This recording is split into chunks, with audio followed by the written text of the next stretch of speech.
Hello, everyone, and welcome to This Week in Fantasy Baseball. I'm John Kuh, and I'm joined by my co host, Patrick Fitzgerald.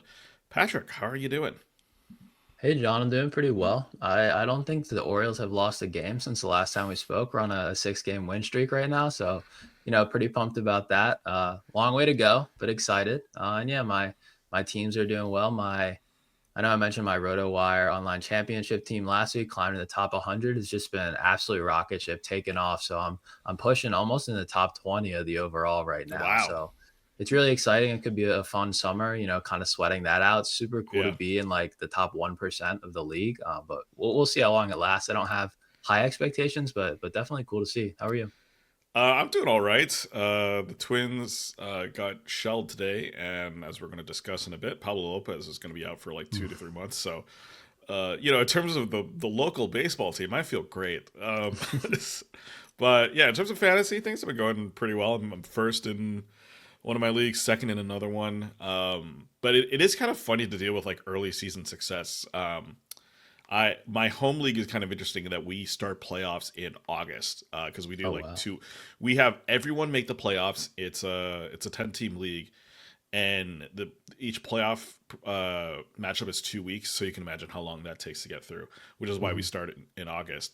Um, so it like when you're ahead in like these early months, it actually feels real because you're like, oh, the season's only like 3 4 months long. In my dynasty league, I was like first for a couple weeks, and now I'm down to fifth. So there's like there's definitely that vibe of like, oh, I'm just doing so great, but now I'm not doing so well. But at least for you, I think the Roto Wire, it's a little bit more roto, right? So it's not a week to week sort of dependent thing. It's more about how's your team doing over the course of the season. So uh, I'm sure it's got to feel good to be up in that point. And like you said, it's probably going to be a fun sweat this summer. Yeah, it's cool to see, people whose names I recognize, like I know their content or I've listened to them on podcasts and stuff like that, and to be competing with them. Yeah, it's interesting. I'm gonna have to shift my strategy a little bit. I think, I've started to target saves and steals more aggressively. I'm kind of good to elite in every other category. So I've tried to shift a little bit, like picked up Jake Mangum, Daniel Palencia, guys like that. And I'm hoping that they kind of give me the boost in the overall. But at the same time, I still want to win my league. So it's like a little bit, it's definitely a tricky balance. Yeah, I remember. I think it was like 2 years ago. Um, I was like ending in top 50 of TGFBI. I think I ended up finishing like 70th or something like that. But it was that weird balance of like, okay, I want to do well in my league, but I also want to do well in the overall. And like, if you want to do well in the overall, you really just have to kind of do some dart throws. And then I think I ended up finishing like second in my league because the guy who was first ended up finishing like top five in TGFBI. So I just didn't have a shot to get first in the league. But it is interesting thinking about that sort of strategy because it's just not something that most fantasy players ever deal with. I didn't have to deal with it until I started, doing some of these NFC leagues. Yeah, it's my first time trying to navigate it. Unfortunately, I think it's a lot easier in 12 teamers. Like 15s, like sometimes you look at the available players and you're like, these guys stink. Like, why do I have to have them on my fantasy team? So 12s is a little better than that. And I do think there's unfortunately a couple of teams in our league that are not super active and they're pretty close to the bottom of the overall. So that does kind of work in our favor. But just trying to yeah, take advantage of the situation. I mean, the league you play in is the league you play in. So Yeah, I was trying to find some streamers in my dynasty league, and let's just say it's not not great. I think I'm like trying to pick up Michael Lorenzen as like the best possible oh, waiver wire pickup. So he gets I the White Sox started on Sunday. I started him last week in my RotoWire league out, and he didn't get the second start, and I'm not mad about it because he got lit up. Yeah, exactly. All right. Well, we've got a very full show for you today. We're going to go over the latest news and notes around baseball, recap hitter and pitcher performances. Pitcher list writer Ryan Clark is going to join us to talk about his article on PLA and how some pitchers are doing in that pitcher list stat this season. And then, of course, we are going to wrap up with some streamer recommendations at the end of the show. But before we get into it, just a reminder you can follow our podcast on Twitter at ThisWeekPL. Send us your fantasy baseball questions to our email at thisweekplpod@gmail.com. Lastly, make sure you subscribe to or follow the podcast on whatever streaming platform that you listen to. We're on all of them: Spotify, Apple Podcasts, YouTube. Wherever you listen, make sure you follow us and leave a 5-star review if you enjoy listening to the show. All right, we are going to get into the injury news, and yeah, starting off with placements. Big one, Pablo Lopez of my Twins, as I mentioned, has a grade 2 teres major strain. The Twins are basically shutting him down for 4 weeks. He's expected to miss around 2 to 3 months. The Twins seem optimistic that he's going to come back this season, which I guess if it's a 3 month timeline, like yes, that means he's probably still going to be able to join the team in September, but definitely a huge blow, not just for the Twins, but just for fantasy in general. Like, Pablo is probably top 30 pitcher, I would say. And losing a guy like that for a significant amount of time is a pretty big blow to fantasy teams, especially if you have him on your roster, which I did on a couple rosters. Yeah, huge bummer. He was just kind of starting to shed that injury prone label, it felt like, after some, incomplete seasons early in his career. And now this crops up. So I have him on a team too. Just super unfortunate. Yeah. All right, Mark Vientos of the Mets, 10-day IL with a low-grade hamstring strain. He's going to be shut down for up to 2 weeks, but it sounds like the Mets aren't too concerned with his returning by probably the end of the month. Lane Thomas of the Guardians going on the 10-day IL again with plantar fasciitis after just returning from the IL. I think he was dealing with like an elbow issue or something like that, so unfortunate for Lane Thomas. Max Meyer of the Marlins, 15-day IL with a left hip impingement.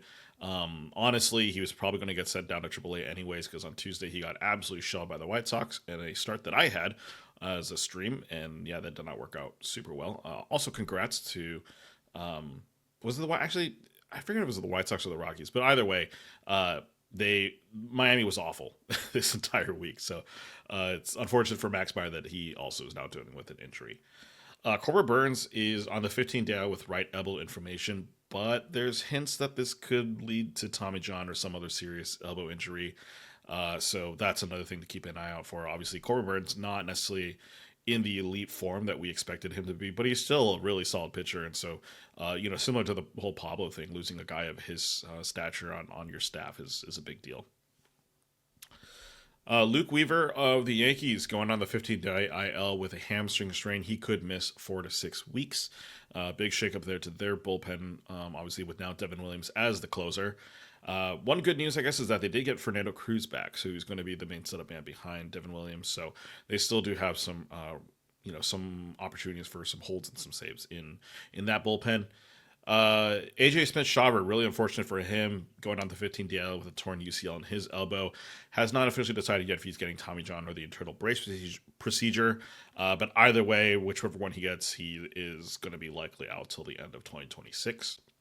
Nathan Eovaldi going on the 15 DL with triceps fatigue. Initially, the talk around the Rangers organization was that he was actually going to be fine. He wasn't even going to miss his start, but now he is going on the injured list.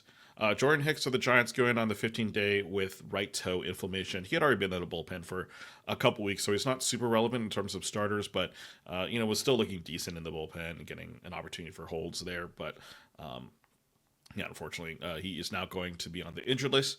Gunnar Hoglund of the Athletics had been getting a nice little run, just being a rookie and getting called up and having some really solid starts. Unfortunately, he is going on the 15th day with a left hip impingement. His teammate Miguel Andujar, yes, he still is in the show, going on the 10-day with a right oblique strain. And then finally, Robert Stevenson, super unfortunate for him here, the Angels, 15-day IL with right biceps inflammation. This was his second appearance after returning from Tommy John surgery. Really solid pitcher when things look good for him, but unfortunately just incredibly injury prone for the last few years. Yeah, some really big starting pitcher names hitting the IL this week, unfortunately, but kind of just par for the course. You can't always predict who it is, but you know that a couple are going to go down. And with Eovaldi, it's like, I feel like every time the team tells us that somebody's fine, they're not fine. Like, I want to start keeping track of that, because it almost feels like they're like, yeah, we think he's okay. And then 2 days later, he hits the IL. I guess they don't want to make any assumptions, or they'd rather err on the side of being positive. But it's kind of like, I feel like we saw this coming. Yeah, and we talked about Eovaldi a couple weeks ago about just how good he's been looking this season. I mean, he was essentially, I think he was the number one pitcher in fantasy. And part of it was just like, yeah, the fastball's been like really good, solid velocity. All of a sudden, right arm fatigue. I really worry what he's going to look like when he comes back from this injury. Is that velocity going to be there? If it is, then I think he's still worth trusting in. If it's not there, that's maybe where I pull the cord and maybe jump ship. Yeah, just hard to sell at this point, but maybe you could get an okay return. Yeah. All right, maybe some happier news, although the first one's not that happy. Cole Reagan's coming off the IL to start today against the Cards. Unfortunately, he's getting lit up right now. So a little bit of a still ill for him, but, it's glad to see him at least healthy and back. Colin Cowser, the Orioles activated from the 60 AL after it broke a thumb. He is the everyday center fielder right now with Cedric Mullins out. And Baltimore's got a bunch of players coming back from the injured list soon, so that's really going to shake up their roster. We'll talk about that in a little bit. Sawyer Gipson-Long of the Tigers was activated to start on Wednesday. We'll talk about his start later, but he's one of those guys who's been like a really deep sleeper pick, at least in the pitcher list community. So excited to see him on the roster and at least pitching in a major league game. Chase Dollander of the Rockies activated to start on Tuesday against the Marlins. Was fine, 3 innings, 1 strikeout, 2 earned runs. There's nothing really to be excited here about Dollander, especially playing for the Rockies. Parker Meadows of the Detroit Tigers did return on Monday. He's already slotted into the batting lineup, so the Tigers are using him already, coming back from the injury list. Kumar Rocker of the Rangers was activated, started on Wednesday. Nothing really remarkable. 3.1 innings, gave up 5 earned runs. Did have 5 strikeouts, which is nice. But then he was immediately optioned to AAA. So, yeah, Kumar Rocker, the Rangers still think he's got some work to do, even with the fact that Nathan Eovaldi was sent to the IL. In the place of Rocker, they called up Chris Martin, who obviously is not a starter. So Texas probably will need to make another move to get a starter on their roster, but it's much needed help for the Texas bullpen. Luke Jackson had been the closer there, but he's been shaky as of recent. So just another arm for the Rangers to use, and potentially another source of holds or even saves in your league. Evan Carter, also of the Rangers, activated from the 10-day list after dealing with a quad strain. Obviously, for him, he's just kind of been a little bit too injury prone ever since that breakout appearance in the playoffs for the Rangers. Just has been in and out of the lineup the past couple years. So hopefully, he's able to stick with the team for a little bit and show off a little bit of the what made him so good basically 2 seasons ago. Andres Jimenez of the Blue Jays, activated from the 10-day list, is back to being the everyday second baseman for the Jays. As I mentioned, Fernando Cruz was activated from the 15th DIL. He slots in as the setup man right behind Devin Williams. His teammate Jazz Chisholm, activated from the 10-day list, expected to play third base after the start of the season at second. The Yankees just want to keep DJ LeMahieu at second, so Jazz on the third base, which is great for fantasy teams. Obviously, gets that positional eligibility if you didn't already have it. Just really solid addition back into your rosters. And then Nick Gonzalez, kind of a quiet move, but one that I'm excited about. He got activated from the 60-day IL after dealing with an opening day ankle fracture. I think he hit a homer and then immediately broke his ankle after that on opening day. He's likely to be the second everyday second baseman for the Pirates, which again isn't really much to write home about. It's the Pirates; they're not great, but Nick Gonzalez has some interesting power speed numbers, at least in the minors, so he could be a fun addition in some really deep leagues, probably. Yeah, the Pirates can definitely use, every bat they can get. I think that one of the most interesting ones here is Parker Meadows. He's a guy who his rostership's kind of low, I think, because he hadn't played yet this season. He was dealing with a nerve issue in his arm in spring Yes. training and got shut down. So, but Detroit is going to play him, I think, leadoff every day against righties. So I don't know if he's going to play a lot against lefties. The playing time picture right now in Detroit is incredibly crowded. It's kind of like the Rays, of years past where they have 2 or 3 guys who start every day and then 9 guys who play 4 to 5 games a week. That's kind of how it's shaping up right now. But hopefully Meadows can at least get close to the top of the heap there. He's like a good power speed option, primarily speed. And the Tigers have a really strong lineup, so the counting stat should be decent too. Yeah, we'll talk about Kerry Carpenter later in the episode, but yeah, just a list of guys where AJ Hinch loves his platoons, and it's kind of working out for him too. So they have no reason to stop now. No, absolutely not. All right, some more injury news. These guys could be coming back, or got some updates on them. We'll try to run through these pretty quick. Kirby Yates of the Dodgers likely to return this weekend after dealing with hamstring strains. Michael Kepich also could return this weekend. So 2 very needed reinforcements to that Dodger bullpen because Tanner Scott has not been that hot as of recent. Brandon Woodruff just cannot stay healthy. He got hit by a comebacker in his most recent rehab assignment, and the Brewers decided, "Yep, you're not continuing." So there's still no structural damage, thankfully, but there's no timetable for when his next rehab assignment is. Yeah, if you're in a no IL league, you can drop Woodruff at this point if you haven't already. Josh Naylor of the Dodgers, he is day to day with a potential shoulder injury. He's been actually dealing with shoulder and hand issues this entire season. So, maybe this is rest, or this could be indications that maybe there's something a little bit more serious with Naylor. So keep an eye out for that. Francisco Lindor is day to day with a fractured right pinky toe. Mookie Betts actually earlier this week had been dealing with a similar thing. He's already back playing. Lindor is likely to miss just a couple games and then be back, unless for some reason the injury becomes a little bit more severe. Xander Bogaerts of the Padres currently day-to-day with left shoulder soreness. He's already missed 2 games. I also kind of chalk this up to maybe being a little old, but that's fine. He is likely going to be back this weekend. Carlos Correa is day-to-day with a sore back. It's kind of interesting here. He was kind of blaming it on the field at Comerica about the batter's boxes in Detroit just aren't that great. I don't know how true that is, but that being said, he's been dealing with some back stuff and is not going to play at least up until Friday. Christian Encarnacion Strand has played 9 games at AAA in his rehab assignment, likely is returning soon into another kind of crowded infield in Cincinnati. Gary Sanchez, Ramon Laureano, and Tyler O'Neill all starting rehab assignments this week. Sanchez and Laureano likely return sooner to the Orioles, whereas Tyler O'Neill maybe later in the week. Not too much fantasy relevance for Sanchez or Laureano, but Tyler O'Neill obviously could have some fantasy relevance in some deeper leagues. Another Baltimore news, Jordan Westburg could return on Friday. That's going to be huge. Likely replacing Ramon Urias or Kobe Mayo. Who knows what the Orioles are going to decide to do there, though. Logan Gilbert did pitch 60 pitches in his most recent rehab start. Likely gets one more before returning to the majors. JT Realmuto is currently day-to-day with a groin injury. He got hit in a wrong place, and he's out for the time being. He did not play in today's game for the Phillies. He could be returning soon, though. Sean Manaea is starting a rehab assignment on Monday with High A Brooklyn, so this is kind of starting his way back to the majors, but it'll probably be a couple more weeks before we get any news about his return. Carter Crawford of the Red Sox, getting a pause in his rehab assignment, was diagnosed with right wrist inflammation. This is actually a different injury than what he was coming back from, so a little unfortunate that he's dealing with this setback. Jorge Soler of the Angels currently day-to-day with groin tightness. Ron Washington kind of said that this was more of a precautionary thing, but we'll see how long he's out for. Aaron Nola, unfortunately for him, he got shut down from throwing due to some right side soreness, which delays his return from a sprained ankle.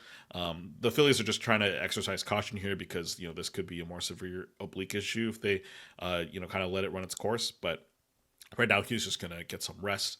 Hunter Green was removed after 85 pitches. He was dealing with a similar groin injury that put him on the injury list in the first place. So I think this is the Reds being a bit more precautionary than anything. I think this was also his 3rd start back from the injured list. So it's that is kind of creeping up now.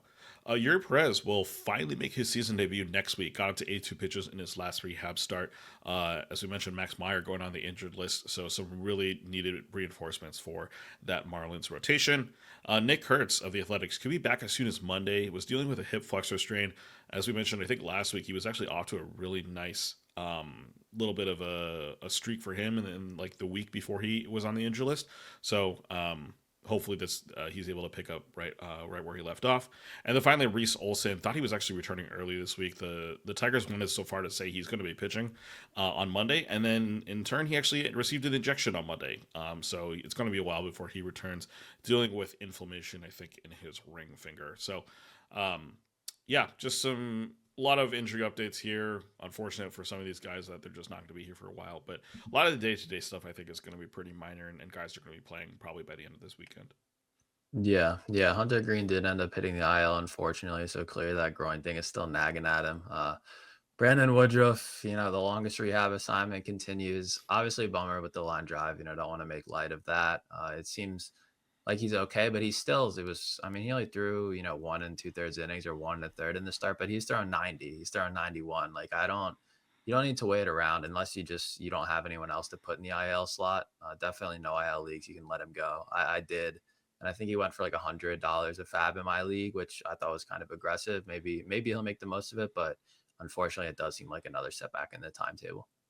Yeah, in one of my leagues, actually, only 3 IL spots, which is like a pretty normal amount, and I still dropped him after this news came out because it just at this point there was no reason to stash him when I had other players that were hitting the IL as well.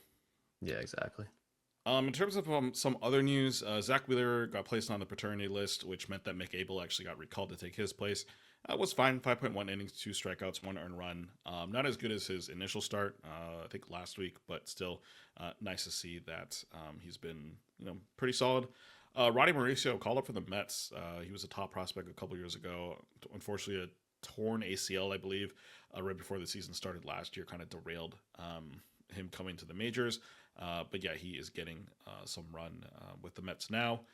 Richard Fitz was optioned to AAA after his poor outing on Monday against the Angels. He was coming back from the injury list. He had already had one start prior to that, but only went 3 innings. So I don't know. I think part of it is maybe he's not completely back from the injury. He got rushed back a little bit, and the other thing is that he still has some work to do. There's no doubt about that. And then Jack Caglianone called up to the majors as the everyday right fielder for the Royals. Unfortunately, he hasn't been doing that well. I think so far only has 1 hit and an RBI. But again, he's a rookie. He was literally drafted last season, so it's understandable that he's having a little bit of growing pains. But also nice to see that he is now up with the show. Yeah, he's gonna go for some crazy fab this weekend. Probably, Nick Kurtz debuting Yuri Perez level numbers. 300 plus. Even if he doesn't do anything, it doesn't matter. His tools are just so loud. So that'll be interesting to see. And then Zach Wheeler, just annoying. He was supposed to have 2 starts, and now he has 0 this week. They said he's not pitching until next week. I guess family first, right? But I hope you guys were able to get him out of your lineups. Yeah, I was not. So I think I have him in like a semi-weekly league where you can make changes on Mondays and Fridays. And I mean, it didn't matter. I didn't have anyone else. He wasn't blocking anyone else from starting, but it was kind of unfortunate to lose 2 starts from Wheeler. Yeah, and I think they're supposed to face the Pirates this weekend too, which I'm sure he would have torn them up. So a little bit of a bummer. Would have been nice. All right, well, that wraps it up for injury news and notes. So yeah, let's move on to player performances. Who you want to highlight on Friday? Yeah, so this is a guy that could have been highlighted a couple times in the last week. Honestly, he's a power bat on the rise. That's Addison Barger, the Blue Jays. On this day, he went 1 for 3 with a home run, RBI, 3 runs scored, and 2 walks. And he really got off to a tough start this year. He's a relatively highly touted prospect, or I think former prospect, having probably graduated coming into this year. In this game, he hit a home run in their 11-7 win against Sacramento, against the A's. He's up to 6 home runs now and 140 plate appearances. And he started slow, like I said, only a 511 OPS in April, but then in May, 887 and up to 1.00 so far in a just about a week of June.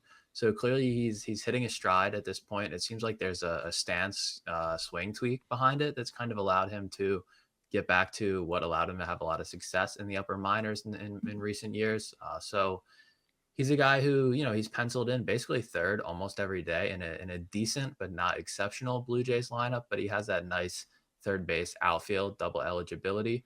So in our shallower leagues, is Addison a guy that we should be adding, as a bench batter, like maybe a utility guy? Do we think that this power could be a real asset for our teams?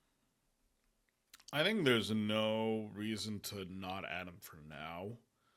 I don't know how much I trust this to be sustainable for the rest of the season. I mean, it is only, I should say, a 40-game sample is like pretty decent. I think maybe the problem is the counting stats aren't what we'd like him to be, but considering that he's been racking these up over the past couple of weeks, maybe that context is a little bit better. Like you mentioned, the start to April was not very good for him, and so I think it's probably worth a flyer to pick him up. And if you need that help, I mean, third base has been really rough this season too. So if you're able to get a guy who has some power, can get some counting stats, is in a good position in a really good Tampa Bay, no, sorry, in a really good Toronto offense.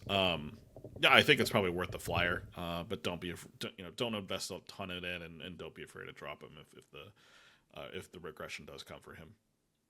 Yeah, I think the eligibility and skills make him a great utility bench bat guy. I was going to say that I think the batting average at 266 is a little bit misleading, but then I was looking at his quality of contact metrics and his hard hit barrel rate. They're all, it's probably a blood red savant page, right? I think those are both in the 90th percentile or above. So if he's continuing to hit the ball that hard and he doesn't strike out, an unpalatable amount. So I do think that the profile he's showing is pretty legitimate. So I think that I think that he's a nice asset to kind of, you don't need to start him every day necessarily, but just have him on the back end there for your team. Yeah, I think the quality contract metrics are probably what makes this feel real, even with only 6 homers, right? Like if you just said like he's got 6 homers over 40 games, you're just like, that's not really a reason to pick him up. Mhm. But he's been hitting the ball so hard, and he's hitting it consistently too, right? I think that's the most important thing, is that essentially he has really good max EV numbers. It's like, no, he's doing this a lot, and so I think that's what maybe gives reason to be like, okay, there's probably something here to look at. Yeah, and it looks like he's gonna hold his role with Jimenez coming back anyway, so that's Yeah, good to see. Um, yeah, that's huge. yeah. On the pitching side, so we're going from a guy whose stock is on the rise to someone whose stock is definitely declining a little bit after a really hot start to the season. That's Casey Mize of the Tigers. He was at Kansas City on this day and took the no decision. He only went 3 1/3 innings because he gave up 8 hits on 2 walks, 3 earned runs, 4 strikeouts, 8 whiffs, and a 30% CSW, which isn't bad, but obviously the rest of the results were not there. Nick was pretty disappointed. Mize was not able to cash in on the easy matchup here. And his velo is also down a little bit. He was sitting below 94 as opposed to the 94, 95 we usually see. Gave a lot of hard contact on the curveball and the splitter, which was a little bit unexpected in this matchup. He had the White Sox after this, right, which seemed like a great get right spot for him, but that's not really what it ended up being. The velocity, it was today. The velocity was there for him, but the results were not great. 4 2/3, 6 hits, 3 earned, 4 walks, and 3 strikeouts. So, we're at 2 straight disappointing outings for Mize now. That's 2 out of his last 3 since coming off the IL with a brief hamstring injury. Have not looked great. So, do we think that this is kind of the beginning of the Casey Mize regression tour? It did seem like he was pitching a little bit over his head. Yeah, I missed out in my home league on picking up Mize for his start today, and I guess in hindsight, I'm glad I didn't get him, because I definitely would have started him, and he would have definitely tanked my whip with those numbers. Yeah, I mean, if we look at his numbers just last year, right? Last year was his first full season in 3 years, I think. Yeah, because of the whole Tommy John thing. 1.47 WHIP, 4.59, 4.5 ERA, like the and all the expected numbers were like, yeah, that's probably around where he is. So I think the fact that he had a 2.82 ERA at this point, not counting today's start, just kind of screams like, yeah, I think that's not be consistent with where he is. I mean, one of the cool things that did work out for him this season is that he's getting more whiffs, right? His swing and strike rate has gone up, and maybe that's something to point to, like, yeah, maybe he's not like a high or mid fours ERA guy, but I think he's probably more likely a high threes guy at this point. Maybe that's where he is. The strikeout numbers just aren't good enough to be able to sustain this type of success.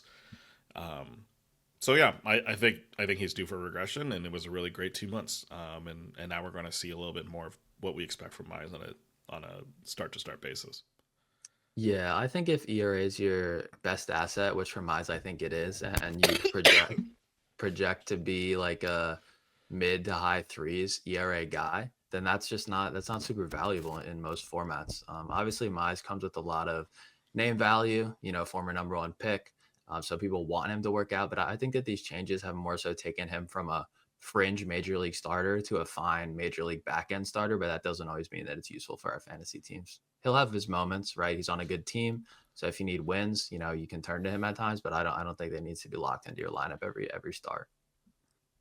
Yeah, I mean, he just got the White Sox today and didn't do too much, right? Which I don't know. Sometimes makes it think like, is this guy even like worth a stream? And I think the context that you provided on like he's on the Tigers. They're the best team in baseball right now, right? He's gonna get some wins. I think probably makes him still worth rostering in some deeper leagues. But yeah, I think in 12 teamers he's firmly a waiver wire guy. Yeah, and sell high if you still can, but the window might have closed a little bit. Right, especially after today. Mhm. All right, moving on to Saturday. Thanks to Kevin O'Brien for a Reese of the Action hitter recap article. We're not going to talk about Reese Hoskins, who's been really, really solid this season, actually. But we're going to talk about Junior Caminero. Went 4 for 5 with 2 doubles, 2 homers, 4 runs, and 5 RBI. He's finally living up to his massive prospect hype. And on Saturday, again, those those numbers were just almost video game numbers, right? 2 doubles and 2 homers, pretty insane. He added another one during the week to bring his total to 14 homers so far on the season. He's well on pace to reach 30 homers in his first full season in the majors, which I think a lot of people might have been expecting for Caminero, but it is nice to see that those numbers are actually going to happen. Well, I shouldn't say going to happen. We are still only a third of the way through the season, but it feels like he's going to reach 30. He's also not just a power bat. He's got a respectable 258 average, right? It's not like great, but for a guy who a lot of swing and miss in his game, you'll take a 258 average. He's top 50 in both runs and RBI as well. In May, he had 7 home runs, had an 852 OPS, which is a sign that hey, maybe he could actually improve in the summer when the ball's flying a little bit better. So some really good numbers for him. Obviously, the metrics are great for him in terms of the advanced stuff. Really elite bat speed. He's in the 100th percentile according to Savant. Really good hard hit stuff as well. Being able to just mash the ball like crazy. Yeah, I think he's really on his way to a really good campaign in 2025. I wish I got some shares of the Cameron. I don't think I ended up with any of him. I think he was just going a little too high for me to be willing to risk, a high pick on a rookie. But at the same time, like it looks like it's paying off for him. And honestly, I think it's a long time coming. I think we've been waiting for Junior Cameron to have this sort of performance in the majors for like 2 years, and the Rays just kept on saying no. And now it's nice to see that it's actually paying off. Yeah, it was striking to see him going like right inside the top 100 in drafts. I couldn't quite get there. I tend to be a little bit conservative on the rookies. But he's delivering so far. I mean, there's no doubt about that. He has great pop, and I think the bat speed just kind of creates a tremendous floor for him, right? Like even if he's not going to have moments where his average is something that helps you, the power is always going to be there because he does hit the ball in the air enough. It's not like a Jordan Walker situation where he swings super hard but he doesn't really square the ball up all that much. I think that he's a little bit more of a complete hitter, and the prospect rankings and stuff like that reflected as much. So I think that you're going to be pretty happy, at the end of the day if he gets to 30 homers. The batting average, you just hope that it's palatable, and it's nice that he's chipped in a couple steals too. Yeah, I think what's maybe more impressive is just the strikeout rate just has not been as egregious. It's been at 18% right now this season. It was kind of in the 20s in the minors and a couple of his major league appearances. He loves to swing. Like that's the thing that for Cameron, he swings a lot, but at least it's not turning into strikeouts, which maybe that average is kind of real and it won't go down for the rest of the season. Moving on to pitchers, thanks to Nick for the Ed of Roses recap article. We are going to talk about Ever Cabrera. 5.2 innings, no one runs, 6 hits, 3 walks, and 5 strikeouts. What's probably impressive here, he had a 70% strikeout rate, which is a far cry from a season average of 63%. Basically, he was not super wild, which I think is what you'd love to see about Ever Cabrera. His changeup and the slider were really solid impact pitches. They were both getting whiffs. His stat line did have 3 walks, but as Nick kind of pointed out in his recap article, one of them was kind of a judgment call from the ump. The other 2, you'll kind of take that from Cabrera. His walk rate is 9.6%, so he's just going to walk some guys. And having 2 of them, that is what it is. That's what we're going to get. This is 3 straight quality appearances from a Cabrera, noting appearances, not starts, because he isn't getting to the 6th inning mark just yet. And this is at a time that the Marlins desperately need some solid pitching, as we mentioned. Max Meyer getting hurt. Sandy Alcantara is kind of a shell of his former self right now. And even with some other guys, coming back to the team, having a guy who's just on the rotation being really solid is just a good thing for the Marlins. I know he's not listed in the streaming picks below. He is 21% roster on Yahoo, 6% on ESPN. He's got a projected schedule of the Rays and the Nats coming up next. So with just knowing Cabrera, how wild he can be, but also just how good the last few starts have been, do you think he's safe enough to be considered as a pickup for a streamer in the next couple of weeks? Yeah, I think you can go for it. He's a guy we've been tricked by before, right? We were all excited about Ever Cabrera. He's had a lot of good moments, but more bad moments than good, especially because of control problems. But it seems like there's really changes behind this. It's not like he's just all of a sudden throwing the same pitches and he's throwing more strikes. He's lowered his arm angle a little bit. He's throwing more sinkers instead of four seamers, and he clearly seems to have better command of the sinker than the four seamer. And that was always Nick's thing with Edward Cabrera is he can't throw his fastball for strikes. How am I supposed to believe in this guy? So now that he's found a fastball that he can rely on a little bit more, I think that that's going to take him a long way. I don't think that he's a league winner necessarily because he's probably still not going to have a great whip and he's not going to be able to rack up wins or probably quality starts just because he is a little bit inefficient sometimes. But I think that he's taken the necessary steps forward to be, considered a streamer in our 12-team leagues, and maybe even want to hold him for a couple starts because you think that he could start to unlock a little bit more upside. Some of that upside that we once thought was possible with him, and then we kind of gave up on it, and now he's starting to flash it again. Yeah, some significant numbers to just keep track of, right? I said he's got a 9.6 walk rate.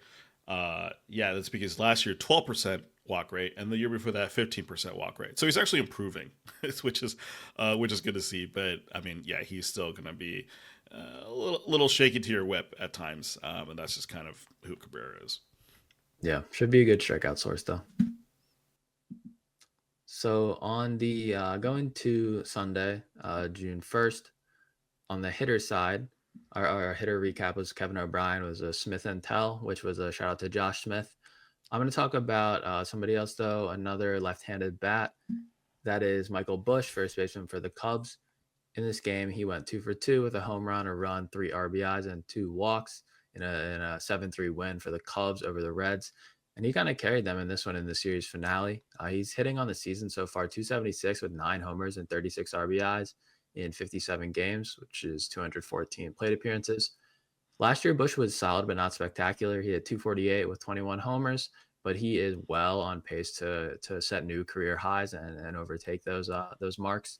He's kind of a platoon first baseman. I think he's been getting worked in occasionally against lefties, but it's not a consistent thing yet. He's currently ranked as the 10th first baseman.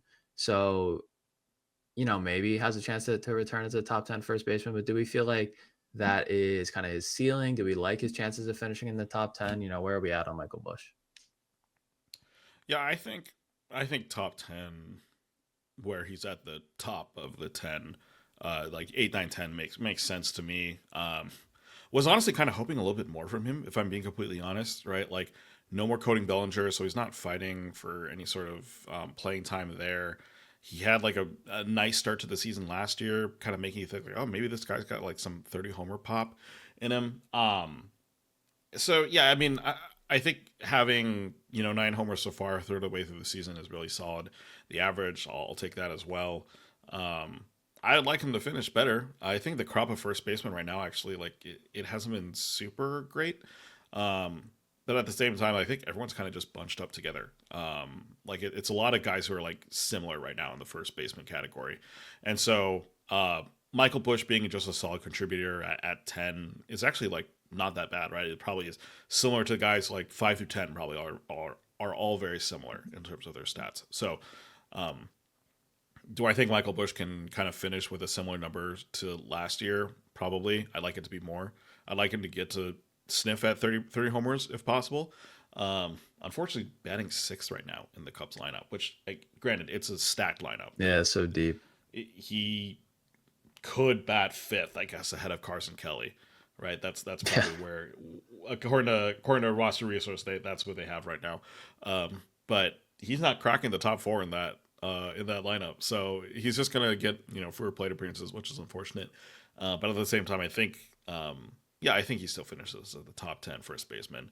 And I think it's just going to be so close that like you're going to be happy with what you get with Busch for the most part. Yeah, I mean, even if he finishes 10th, that's a lot. That's a lot better return than you paid for. I think Wilmer Flores is the guy who's right ahead of him. So, obviously he's going to be better going forward than a guy like that. The upside is a little capped with the platoon in the lineup spot. I think he's just hitting 6 because they want to do the alternating lefty-righty thing, which, you can understand. But yeah, I think power is obviously his greatest asset. And then hopefully the rest of the categories are decent, but probably won't be exceptional because he's not a crazy hit tool guy and he's not going to play every day. But in OBP leagues, especially, he's kind of a beast, kind of like a prime Carlos Santana type guy. So that he'll be a really nice, a nice piece in those kind of leagues. Yeah, 151 WRC plus. Like, that's really good. obviously. But I would not have assumed that for Michael Busch. I kind of would have assumed he's more in the, maybe 120s range. But that OBP is really helping him get some of those really good numbers. Right, maybe a more useful real life hitter than fantasy hitter. Yeah, or if you're in like an OBP slugging OPS league, Mhm. like he has a lot more value there. Yeah. Yeah, I added him in a league like earlier this week and somebody traded. It's a 12 team, normal 5 categories with OPS added. I added Michael Busch because he kind of been getting streamed and stuff. And then someone offered me Randy Rosarena and Jack Leiter for him. And I was like, yeah, sure. I got this guy 3 days ago. Yeah, Works yeah. for me. Love the waiver wire pickups that turn into trades. Yeah, exactly. So on the pitching side, on the first, I am actually going to talk about a few different guys. One of them was the cover boy of the Roundup by Nick, Bradley to the Bone, Taj Bradley. So I'm going to talk about 3 kind of hyped up, young arms, but they're really volatile sometimes. They kind of could merit that hipster label that Nick, puts on guys, which is that the headache-inducing pitchers that stifle the entire roster because of their inconsistent performance. So the first one, Taj Bradley, he got the tough luck loss against Cleveland or against Houston in this game. He threw 7 innings of no earned runs, but he gave up a run because of an error. 3 hits, 2 walks, 10 strikeouts, 18 whiffs, and a 29% CSW. The second one's Gavin Williams. He went for Cleveland and got the win over the Angels with 6 2/3, 0 earned runs, only 1 hit, 2 walks, and 6 strikeouts, 11 whiffs, 30% CSW. And then last but not least is Hayden Birdsong. He had the Marlins on the road, and he got a win as well. He went 5 1/3 with 1 earned run, 5 hits, no walks, 5 strikeouts, 12 whiffs, and a 25% CSW.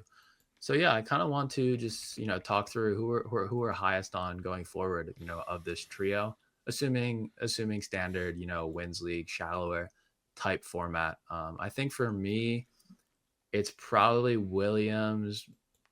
Honestly, I think I like Bradley a little bit more than Birdsong, even though I know that Nick has them Williams, Birdsong, Bradley on the list. I definitely have Williams 1. I think I believe in his stuff a little bit more. Um, Granted, he's also been incredibly frustrating for the last 2 seasons, right? Like he's got every makeup of a guy who should be a strikeout and inning guy, and then he goes out and gets like 3 or 4 in an outing. And obviously, like if you've been following Nick in Gavin Williams' write ups on the SP Roundup, he wants him to throw the cutter. We've talked about it, a couple times on this pod as well. Um, Again, I'm not saying like that is the magic pitch for him, but if he throws that a little bit more, it could be, he could turn into something really special. I think with Taj Bradley, part of me is just like we've we don't see this type of consistency from him, right? Like the high strikeout numbers, that's just not him. Um, and the walk rates are kind of what they are, like high single digits essentially. I think with Birdsong, I just don't know enough to like make a educated decision on like how I feel about him. So I think if I'm gonna rank him, I'd probably go Williams, Bradley, Birdsong, just because of Bradley's prospect pedigree. But at the same time, like if you're in a wins league, I kind of like Birdsong a little bit more.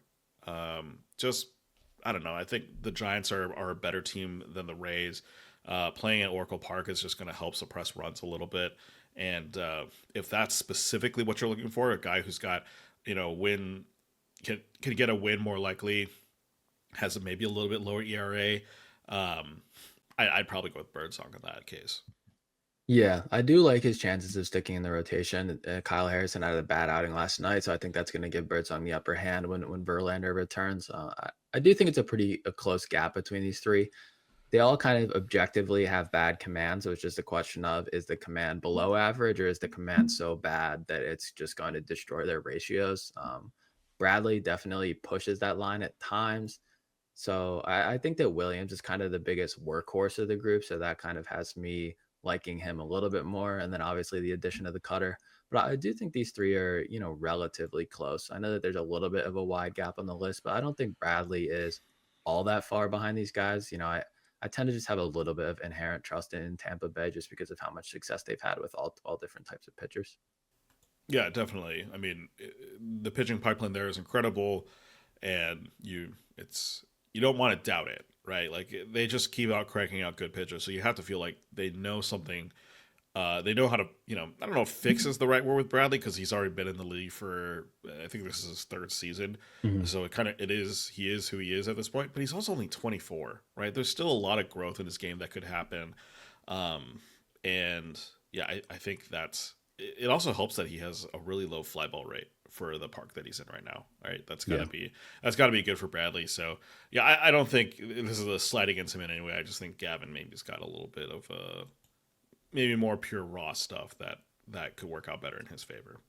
Yeah.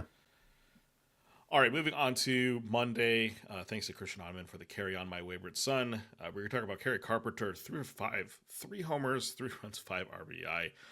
Yeah, Kerry Bonds struck again, just destroying right-handed pitching for another 3-homer day.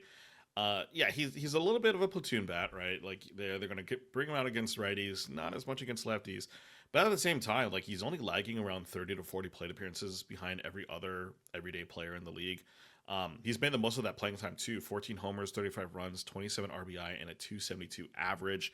Of course, the little bit of a knock on him, and it's not really a knock, it's just the lack of RBI, but that's because he's been batting leadoff for the Tigers for the past 2 months. But as we just mentioned, Parker Meadows slotting into that leadoff spot is really going to help Carpenter because he's going to move back more into the cleanup spot, which probably means more RBI opportunities for him. So that all being said, better batting spots. He's still getting like really good playing time, even with kind of being a platoon bat. Is Carpenter a guy who's just basically just worth rostering as like an outfielder 3, even with the platoon considerations? Yeah, absolutely. He's a great power source, and I think that the lineup spot change will help him. He's been hitting so well that I think he's making the case to try to play himself out of the platoon. I think it's going to be the type of thing where he won't sit against every lefty, but when he gets his day off, it's always going to be against lefties. So, you just got to be aware of that. It would be nice to see the RBIs tick up a little bit with the line of spot change. I didn't realize how aggressive he is. I thought he was kind of more of like a standard hitter with plus power, but he only has like a 3% walk rate, which is kind of funny that they're hitting him lead off. I guess he was just hitting well enough that it didn't matter that he was walking. But yeah, kind of an interesting profile. I wouldn't say that I'm worried about it. I don't love when guys are that aggressive, but the quality of contact is there with him. So I feel pretty confident about him, continuing to be just a 4 category contributor. He gives you everything but the speed. Yeah, 272 average, not bad from the leadoff spot. Like it to be higher, but it is funny that his walk rate is that low for being a leadoff guy. All right, moving on to pitchers. AC Powered was the title of the article referring to Aaron Savale, but we are going to talk about Dustin May instead. 6 innings, 2 earned runs, 6 hits, 2 walks, and 5 strikeouts. I think the thing we know with Dustin May is that the stuff is filthy, but the problem is he's just kind of inconsistent.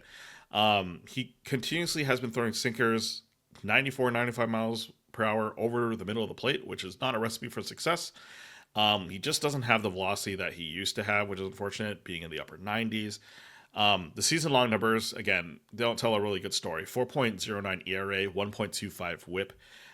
With this start, he actually set his career high for innings in a season at 61.2, which is kind of telling for just how injury prone or just how unfortunately unlucky May has been for literally the last 5 seasons.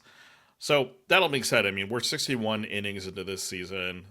It's his longest season so far. I feel like this is the version of May that we're going to get for the rest of the season. I don't know if there's really any growth here.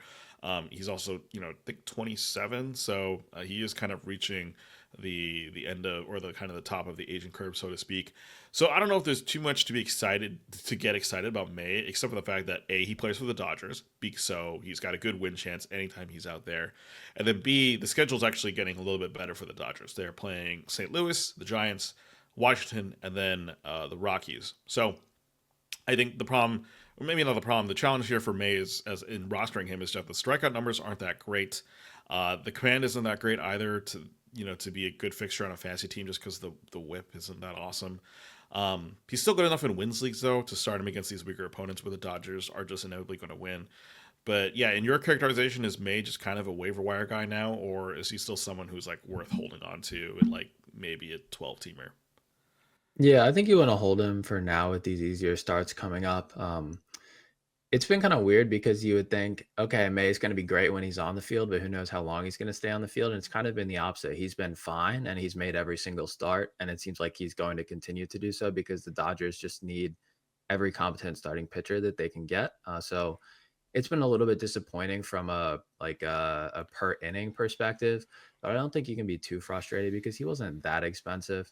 So maybe this is just what Dustin May, the starter, looks like over a full season. But I think that if it's a wins league, you hold him. If it's a quality start, I think you can feel okay about cutting him. He only has 3 wins, but that's not predictive necessarily. I cut him in my 12 team a while ago, maybe like a month ago, because he was like facing the Diamondbacks 2 starts in a row, and like I have a solid team, so I was stashing some injured guys, and it was a roster crunch, and I think I wanted to go for a 2 start, and made the tough decision, and he went for a good chunk of fat, which I was expecting. It was a hard decision, so I think unless you feel really really good about where your staff's at, you should hold him, especially if it's a wins league. Yeah, especially for these next 4 starts. Obviously, I mean he is in kind of a loaded NL West division, so they're going to play a lot of good teams over the course of the season. But at the same time, it's the Dodgers, so all the teams that they face are generally worse than them. So yeah, it kind of makes sense to hold on to him at least for this time, at least with these next 4 starts coming up. Yeah, hopefully you can start trimming the ratios down a little bit. So on Tuesday the 3rd, Scott McDermott was on our hitter recap. Forgot about Trey, which was Trey Turner, who's been a consistently solid performer. I'm going to talk about someone who got off to a horrible start and then has just been raking. Max Muncy from the Dodgers, not the A's guy who is back up, but we're talking about Max Muncy of the Dodgers. He went 2 for 4 with 2 homers, 2 runs, and 3 RBIs in this game. He is just kind of on fire. I think that if you pay any attention to baseball and fantasy, you know that he got glasses because he was dealing with astigmatism, and his season has completely turned around.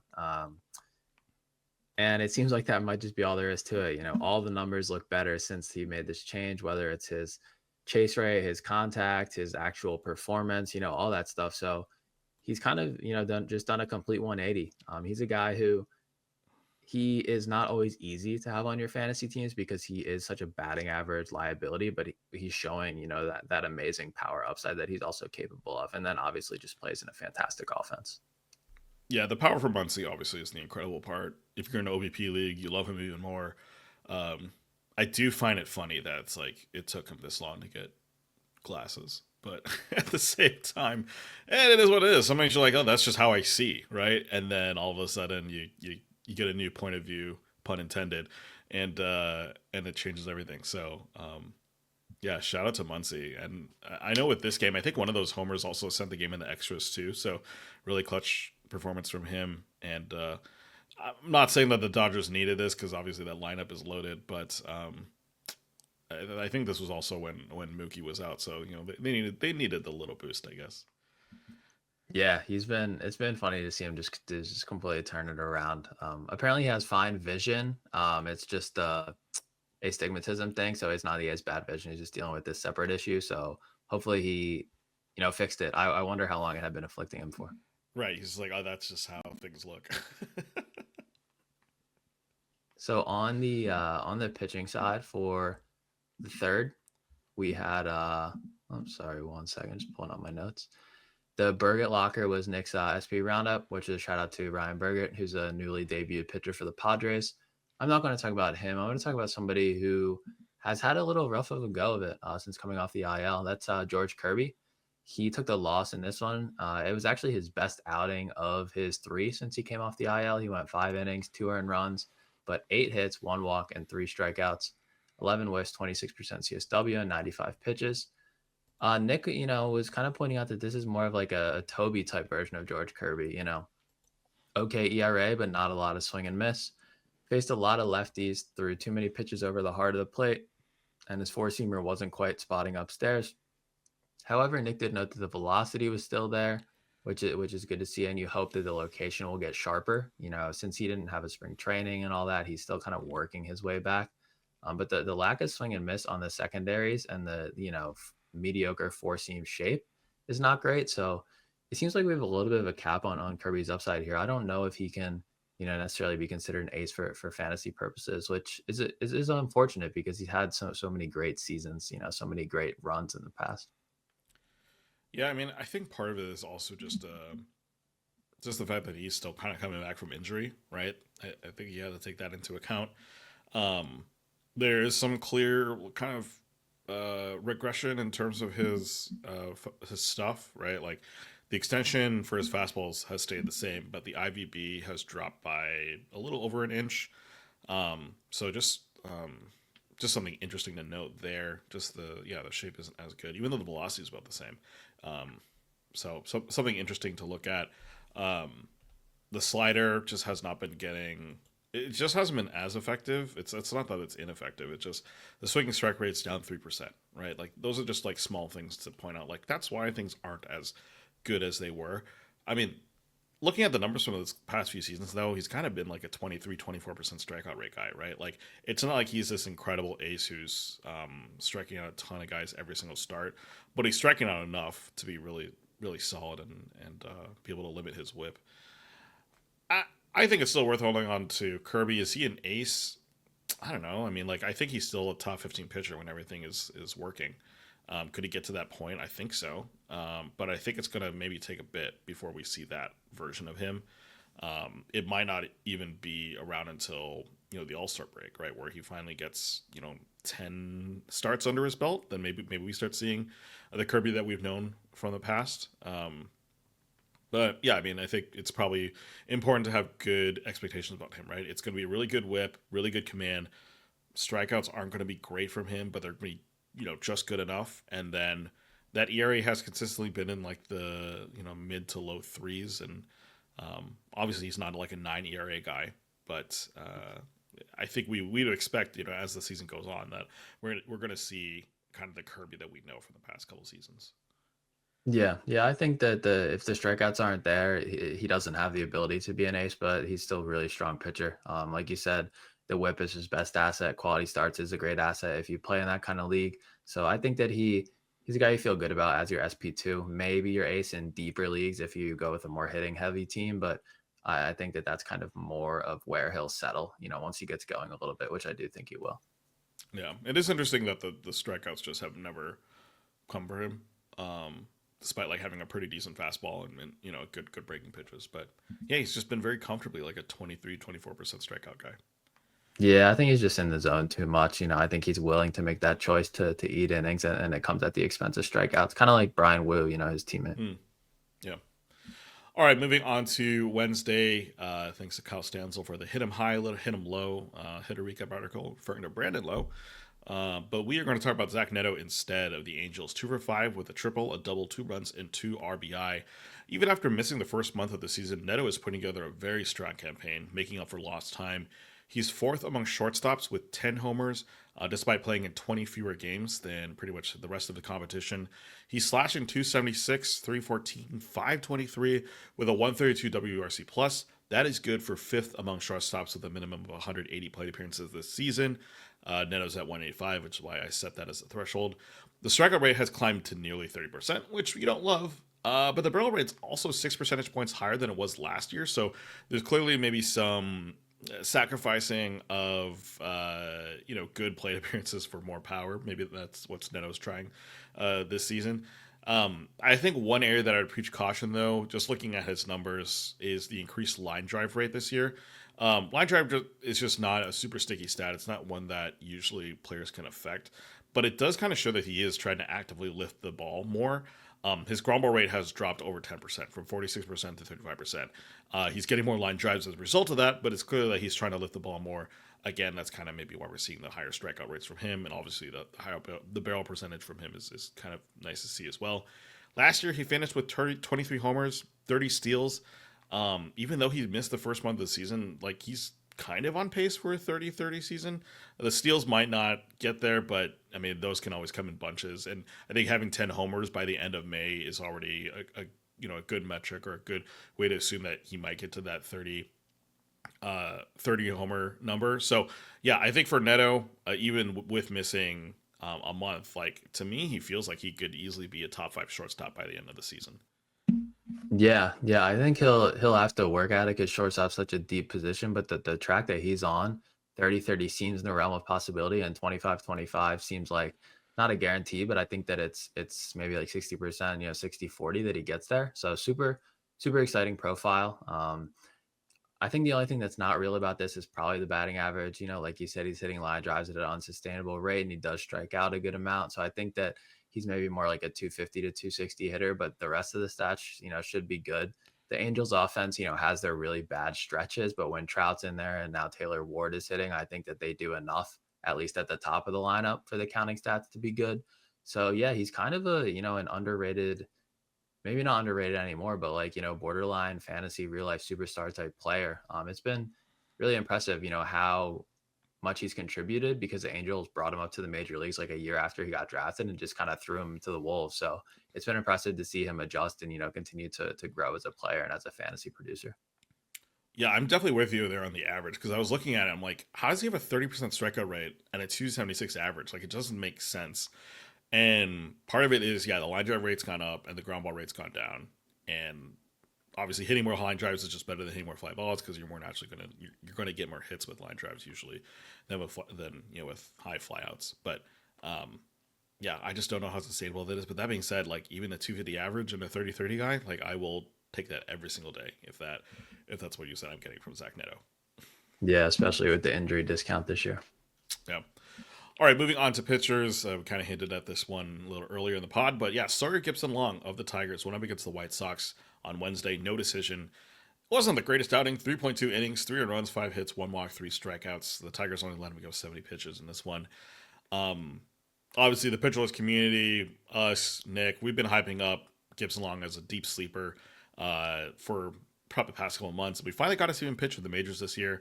Fastball's got a ridiculous 7.4 feet of extension, so clearly there's something there with a shape that could be good. Not really great IVB, but I think with that type of extension, you're probably okay with that. The stuff on his other pitches, though, namely the sinker and slider, don't look good in comparison to last year. I think if you read Nick's notes, you'll note that the sinker did not drop as much, the slider's not dropping and sliding as much. And so, yeah, they're just maybe not as the shapes aren't that great right now. That being said, the slider did earn 4 whiffs. The sinker got a couple whiffs and 5 called strikes. So they're still like effective pitches. They just weren't as as basically as gross as they were last year. It is unfortunate that he couldn't take better advantage of a poor White Sox lineup, but again, this was his first start back from the injured list, so it's kind of understandable that it wasn't the best thing that we saw from him. I think there's still plenty to like here, even with his stuff not looking as great as it did last year. And he has the opportunity to kind of stay in the rotation with Reese Olson, as we mentioned previously, getting an injection in his finger, and he's going to be out for probably a couple more weeks. So it gives along more opportunities to prove that he belongs in the majors. Ultimately, kind of what was your thought on him and how this start went? Yeah, I mean, in terms of the results, it wasn't what I was hoping for, but you can't really expect too much in the first start back, especially because he only worked up to like 55 pitches in the minors. And I think they mainly brought him up because Jackson Jobe was lost, so they needed someone to replace him. And it was it was the White Sox, so they felt like it was an okay spot. But I'm a little concerned about the pitch movement. He's a guy who, his arsenal is more of a sum of its parts rather than having dominant stuff. So to see that the stuff was lacking a little bit more separation than it had when he was successful is concerning. So I'm definitely going to keep a close eye on that. I think in shallower leagues, you could drop him. I'm holding on to him in my shallow league because I'm having pitching injuries, and I like, that his spot is pretty secure because I have other guys who I'm putting on the IL or dropping because they're getting hurt, so I can afford to hold him.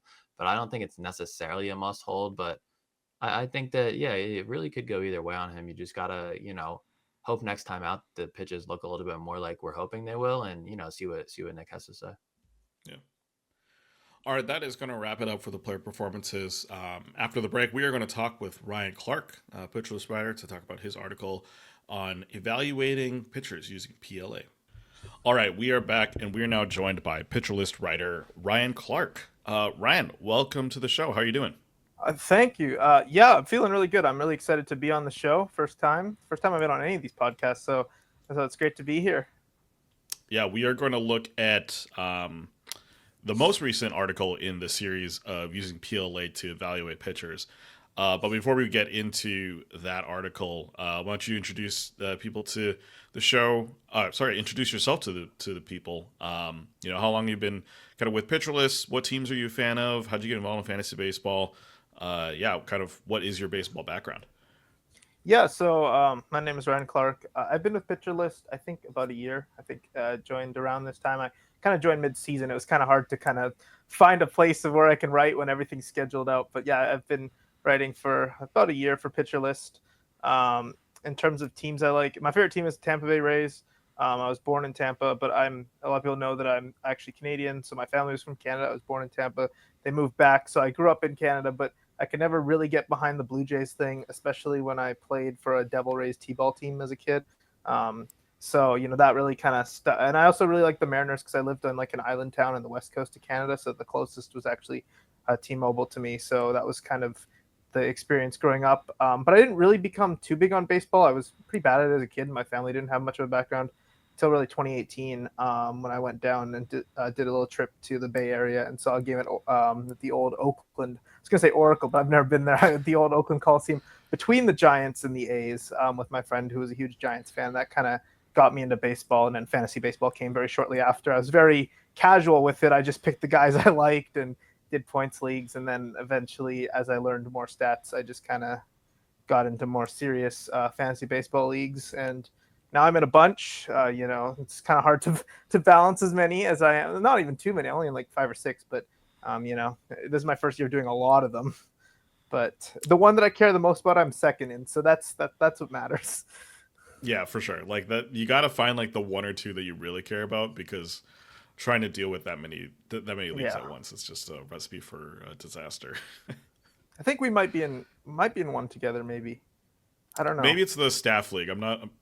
There's like a couple Ryans. There's a couple Ryans in. Yeah, I don't know. Maybe I'm in the staff league's one I'm in second in right now. I care, but yeah. Okay.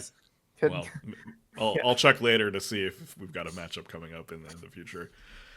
Anyways, we are going to talk about really this ongoing series this year, talking about using PLA to evaluate pitchers. And for those who are unfamiliar, PLA is essentially an ERA estimator that was created in tandem with PLV, right, pitch level value. But before we get into all of that, could you give like maybe just a brief summary of like why is PLA interesting? Why is it an interesting tool to evaluate pitchers? Kind of what's the reason for having this article series? Yeah, for sure. PLA.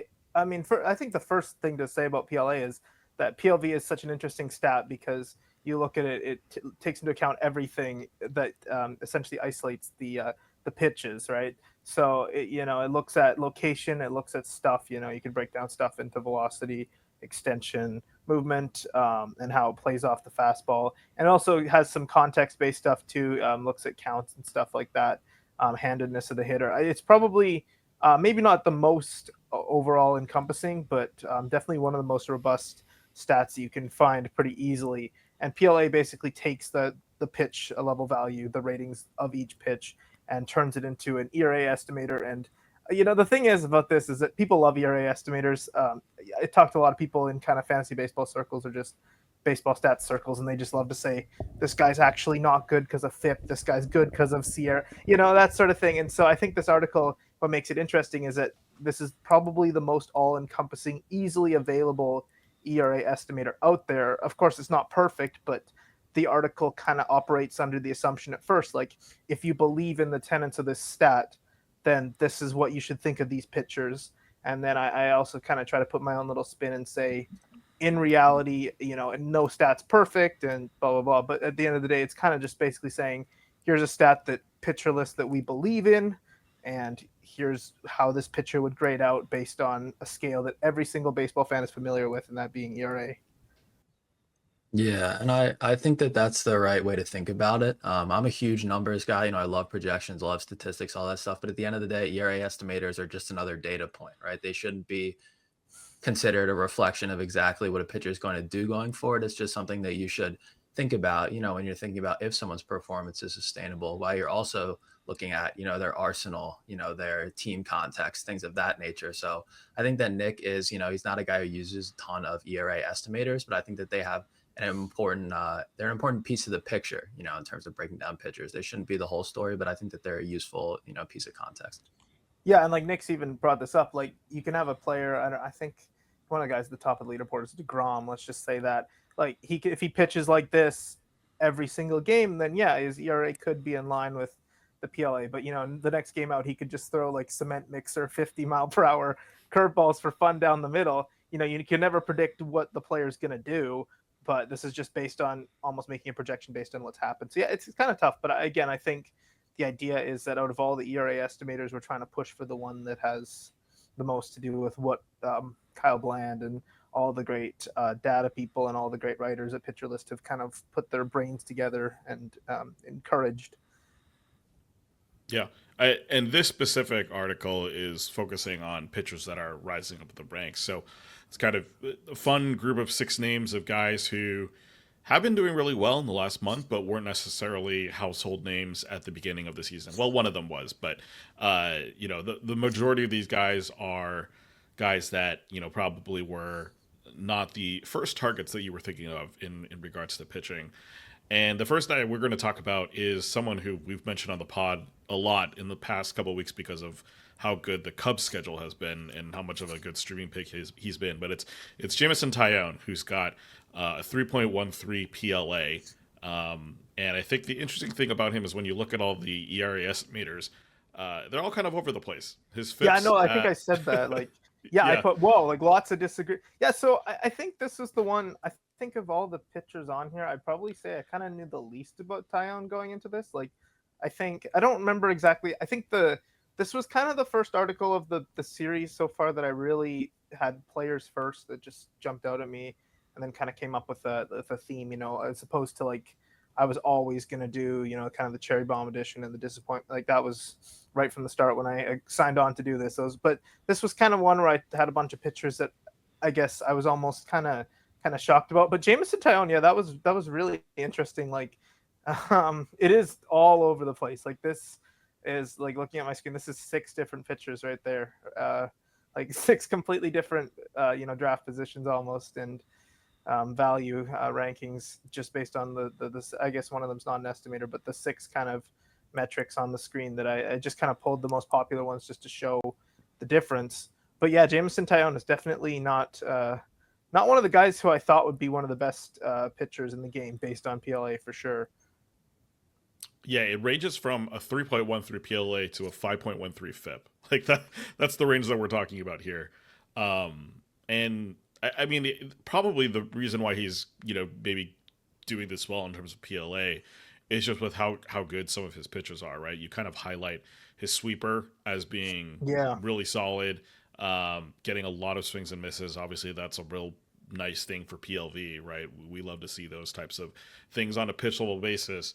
But the one thing that's probably a little bit not covered by the PLV data, PLA data, is just the fact that Taillon is the fly ball pitcher, right? And just the fact that he has the tendency to give up a few more home runs than other pitchers, and that's not necessarily because of he's just chucking on meatballs from now and then. It's just that's kind of the types of pitches that he throws are probably more susceptible to those types of outcomes.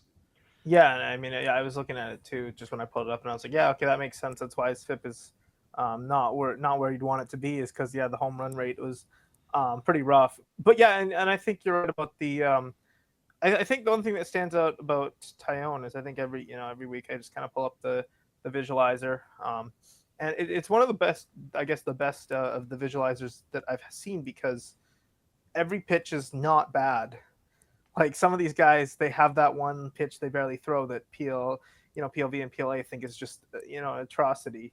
But nothing stands out as bad on Taillon's pitch quality at all. You know, like every one of these estimated ERAs, except for the sinker, you take, right? Like you take every one of those as a top pitcher on your fantasy roster that you don't drop. So I think that's the thing. PLV likes every one of his pitches except one, and that one is pretty good as far as worst pitches of a guy who throws a lot of pitches. Yeah, I mean, even his sinker is like probably around league average, right? Like, yeah, like, and that's his pitch he uses the least. So it's kind of a good recipe for success when all your pitchers are pretty solid, and the one that's the worst one, that's the one you use the least, anyways. Yeah.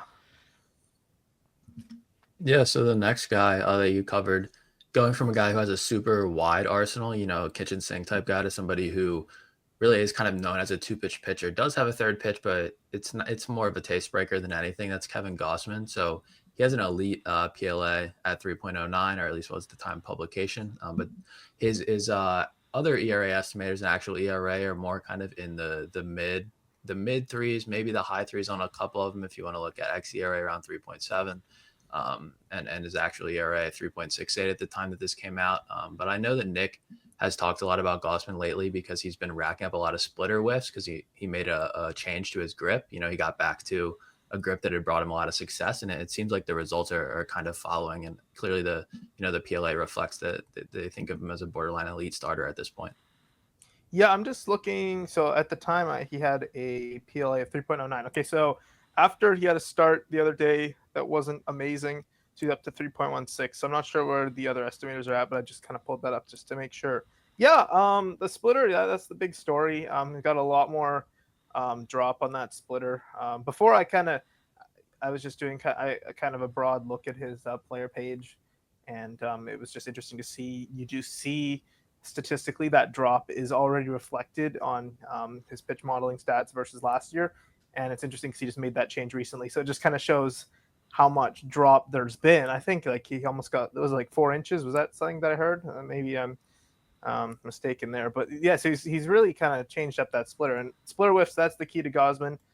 Yeah, Gausman too is just a guy that, I guess, a guy who I've watched so much of, living in Canada, even as a Rays fan. There's Blue Jays games everywhere where you go, and Gausman's always been the guy who I've loved to watch. I love him with that camera angle too, and just it's been great to see that he's not Kevin Gausman of 2022 and 2023, where that was, 2023 Gausman, I think, wins the Cy Young a lot of years, but Cole just was not going to be denied that year. But I mean, he's definitely a better pitcher than last year, because I don't know the exact numbers, but PLV did not like him as much last year, and also that fastball. I mean, excellent PLA rating on that for sure, which is, I think, key in terms of having such a great PLA. I know the splitter, it's pretty good, but not amazing based on PLA. But that fastball, that's really the driver of him being viewed as an elite pitcher in the model.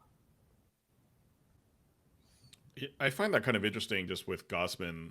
The story on him has always been really elite splitter and, kind of borderline average fastball. So I'm actually kind of surprised that the PLV on the fastball I know, is so yeah, high like at 5.46 with a 2.37 PLA. Yeah, no, it's definitely a little surprising for sure. You're right about that. Yeah, and I think that's probably maybe some of the black box magic for some of these pitch models, where it's like, yeah, generally we don't think of that as a great pitch, but the model thinks it's pretty good, which I think makes some of these conversations around pitch modeling, ERA estimators, just that much more interesting, because it's like, well, what is the computer seeing that maybe we aren't, and what is the computer not picking up that we're picking up? Yeah, and you see that with some models, like not even ours. I don't even remember specifically some models, but there's like models that grade all of Chris Sale's stuff as just like really bad. So just you see a lot of those kind of differences in models. And yeah, I mean, Gausman, you never, I mean, it's a good fastball, but you never really think of it as, it's just kind of, it does its job, or did its job. I think for a while when Gausman was looking really shaky, people questioned whether it was even doing its job. But yeah, I was a little surprised with that too, but I guess the model likes Gausman's fastball. Yeah, I definitely would have expected it to be quite that high. I think a lot of it is a location-based thing. POV, right, folds in stuff and location. And I think that he's always been a guy who seems like he's always spotting super well, and obviously can tunnel the fastball splitter really effectively. So I feel like it's kind of an average pitch in terms of stuff, but he's just able to put it in great locations, whether that's up in the zone to get swings and misses, or at the bottom of the zone, maybe guys think it's a splitter and they take things like that. So I think that it's a solid pitch in isolation, but it's the command that really makes it shine. Yeah, and that's a big thing too. I think just in general, sometimes when you have PLV, PLA, one of the few stats, a lot of the other models, they separate stuff in location. PLV is more all encompassing. Sometimes the answer to your question is location. Like you might see a pitch and just like, that doesn't have good vertical movement. That doesn't have, an interesting attack angle, but it does get commanded right where he wants it all the time, and there's a few pitchers like that where I'll see their PLV numbers and I'm like, what do they do well? But it's like, oh yeah, but he's spotting. He throws it everywhere he wants, and he knows the right spot to attack the hitters. And I guess that's Gausman a lot of the time, and that's what PLV is reflecting. Yeah, that might even reflect the next guy we're talking about, Drew Rasmussen, who really elite stuff. I think that's kind of always what he's been known for, but just the health has always been the issue for him. I'm sure you as a Rays fan, granted, you haven't really been able to see too much of healthy Rasmussen, unfortunately, after you got sent to you guys from the Brewers. But it's always good when he pitches. Yeah, I mean, not Gausman, Rasmussen, kind of similar names. Just when you watch him, it's just I think in terms of just from like a fan perspective, there's definitely Rays pitchers who I like more, in some ways believe in more, but there's no pitcher that I feel more comfortable watching. Like it's never going to be a bad outing. Like if a bad outing for Rasmussen, like a few weeks ago, he had some really bad Rasmussen outings, but you look at them and they're not that bad. Like they're like 3 runs, like he doesn't have like that. I feel like some of these elite starters have that 8-run inning. You're never going to see that from Rasmussen. He's just a guy that you can trust so much. And and it looks like PLA definitely agrees with that, 3.27. He's always been kind of a PLV guy. I mean, you look at the numbers of his fastballs. I mean, pretty good, at least the top 2 by PLV, pretty good stuff. I'm not sure if I'll pull up just so I can see the recent update, just because like the sinker has a really, really awful rating, but the sinkers looked really good in the last couple of starts. But that's just more of like a from my eyes type perspective. Yeah, no, it didn't really improve, but his PLA did go down a little bit to 3.22. So for context, his fastball kind of leads the way with a 5.56 PLV, which is essentially then in the 95th percentile of PLV. And then he's got his cutter, which is his second most used pitch, kind of in the 60 to 75% range in terms of percentile. Both those really elite pitches in terms of the pitch model. And then the sinker kind of is just the 25th percentile sort of pitch. Like nothing really to write home about. But the first 2 pitches I kind of want to focus on, in terms of the fastball and cutter, how is he using both of those to play off each other? He's using both of those almost over 30% of the time, right? So clearly he's using them a lot. And seeing like we've seen a lot of popularity in the last couple of years of guys just like adding not just breaking pitches but more fastballs, and that seems to be what Rasmussen is finding success with. Is more fastballs instead of just trying to have his breaking pitches. How do those 2 fastballs work off well of each other this season? Yeah, I mean, I think that if you watch Rasmussen, know the context, I think a lot of people almost view his cutter more as like a slider type. I think that's kind of you listen to Dwayne and BA, and it's definitely more of the slider type. Now, in terms of like in a 2-strike count, he's actually using both about the same amount. Yeah, even looking it up, like he's using all of his fastballs in that 2-strike count, pretty much about equally. He's not using the breaking pitches at all, but you do think that with the way that the cutter has that movement, that you'd think that that's kind of more of his whiff pitch and put away pitch. But I think with Rasmussen, it's really interesting is that even though he's got a good PLA, just from watching, I think the last few starts he hasn't been commanding it as well. I think that, well, not even the last few starts, really just a lot of this season. Like I think that's kind of the pitch that a lot of people had the most faith in, being this nasty, almost like looks like a slider, get a lot of whiffs type pitch, and works well with the fastball, or it is a fastball with a 4-seamer. But I think that's almost, even though the PLA won't necessarily reflect that, I feel that's where the improvement lies. And then the last start that I watched, the one that everyone was kind of not freaking out about, but the one that everyone's like, okay, Rasmussen's here. He doesn't need those breaking balls. This fastball combination works because he's getting the strikeouts. He's getting a lot of called strikeouts with the sinker, which was really interesting. That's why I said that I thought the sinker's numbers would go up because, he was dotting that. And there was points too where he was dotting the sinker at the bottom of the zone and wasn't getting the calls. That was quite the game. But yeah, I don't know. It does feel like without looking at the data, you probably would just think that that's a slider and that he's kind of using it almost like a traditional slider, as opposed to the cutter pitch that a lot of other pitchers add. There's no real breaking stuff here, so the cutter is kind of what he uses as that pitch. But it seems like he's using just all the fastballs quite a bit, almost all, like pretty close to equally actually, like 33%, 30%, 25%. Yeah. It's not like, I almost wanted to say like almost like a Lance Lynn from a few years back where he just had every type of fastball and he's hitting you with them. Very different from Lance Lynn, but I don't know. One of those guys who fastballs is the key, and he is good at all three types. Even if PLA doesn't necessarily reflect that of the sinker, at least in the last few starts, he's returning like 73% strike rates on that pitch. So yeah.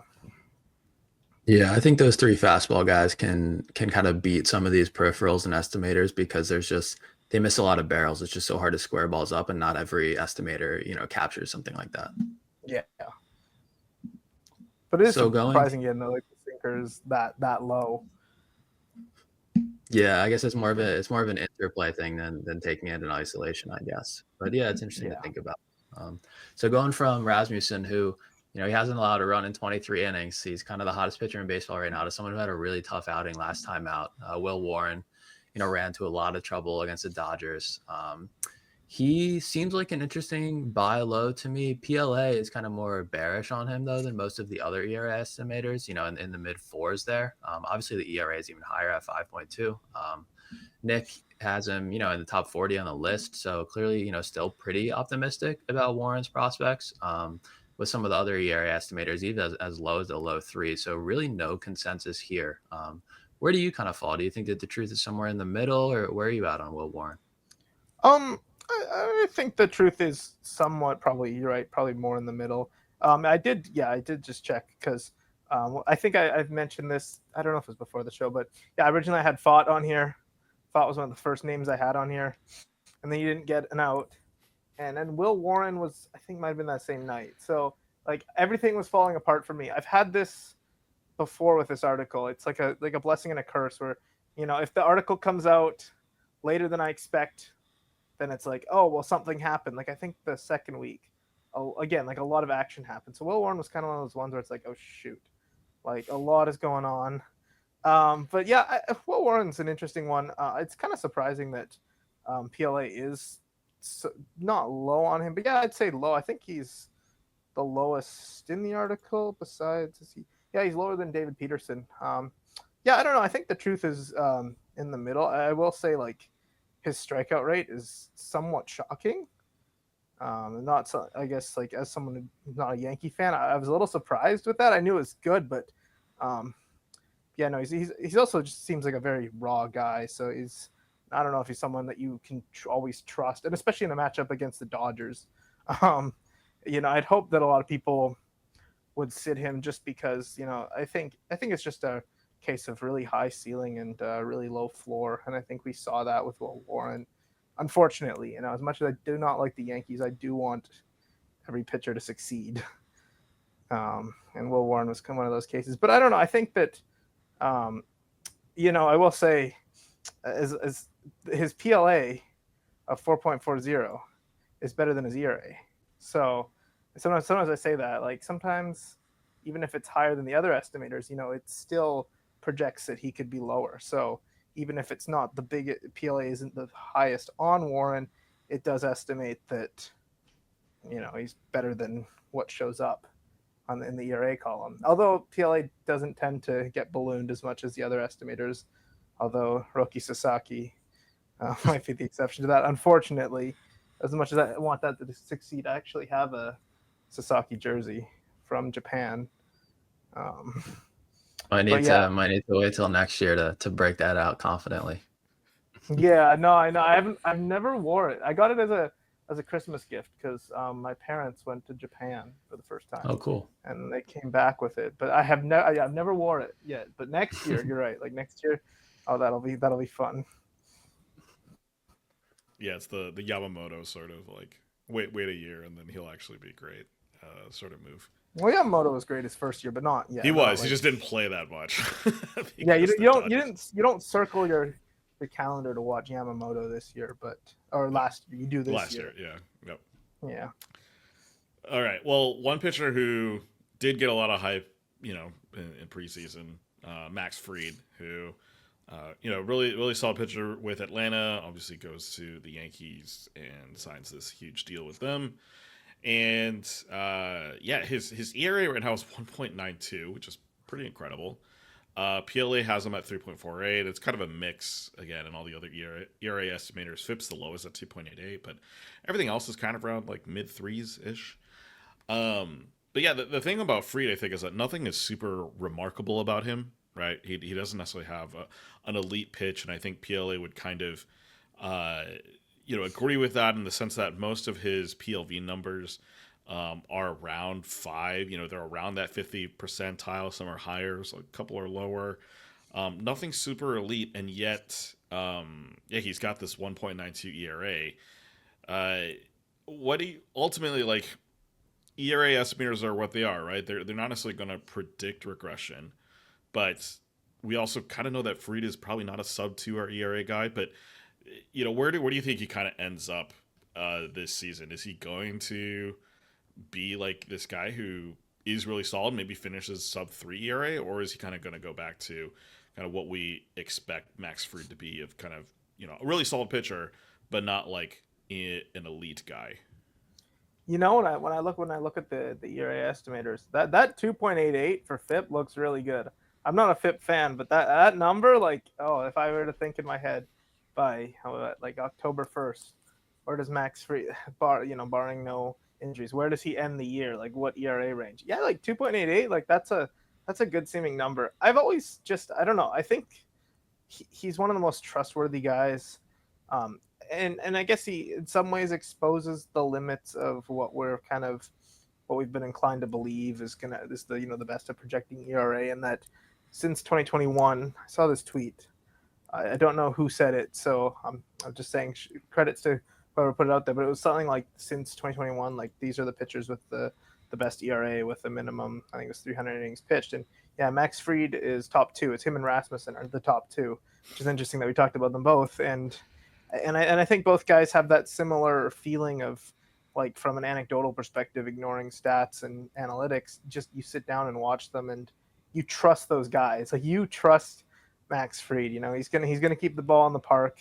He's probably gonna go fairly deep in the game. And yeah, you look at his arsenal. It's just, again, I think he's the master at using it. He doesn't have.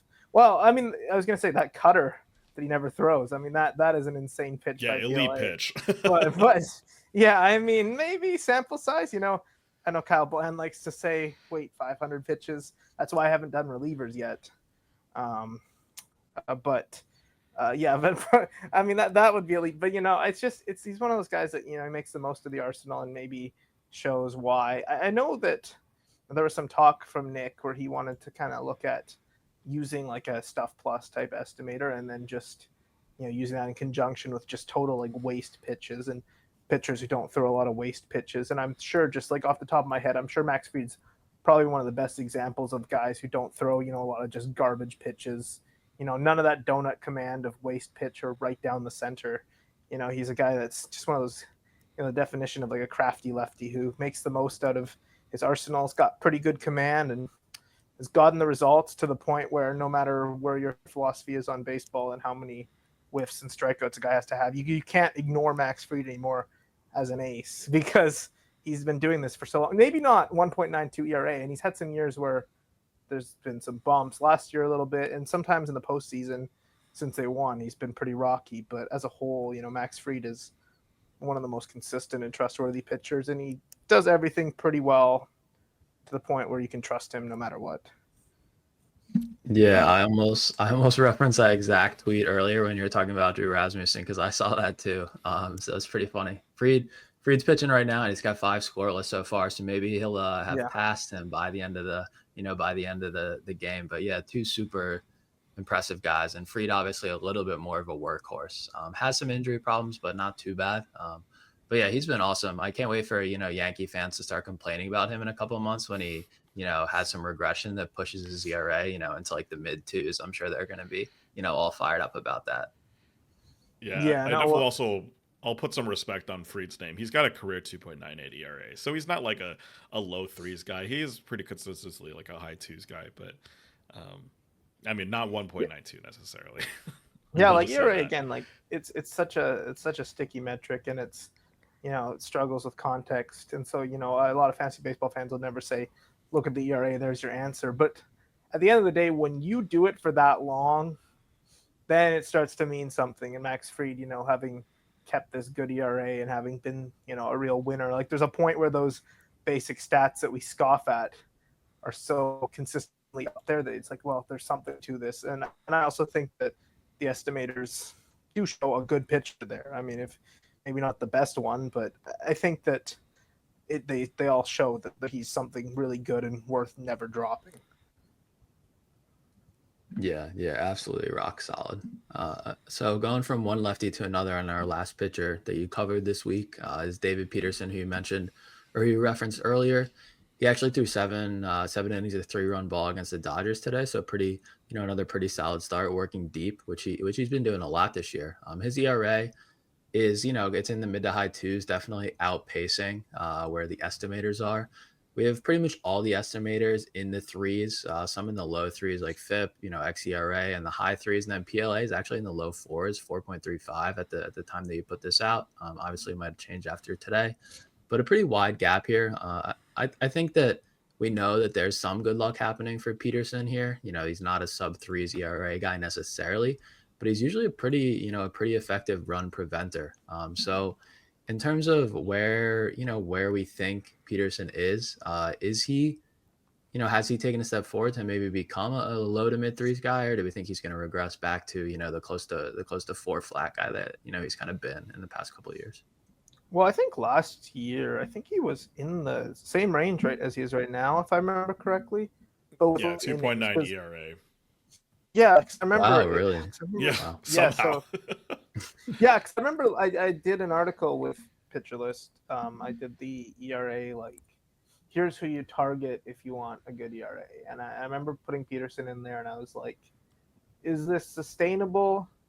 I don't know, but there was definitely something there. And then now, so I'm rooting for him in a way. I look good saying, well, his ERA was, like I didn't want to just go with his ERA was good, and but it's just I think everyone was so out on Peterson that, like, if you had any belief in him, you probably could have gotten him in a fantasy draft. And actually, considering how often he is on the wire, like doing the waiver wire articles and seeing how often he's like the most added player of the day, it's probably in the middle though. I think that's going to be kind of the answer for a lot of the questions in terms of the guy he is.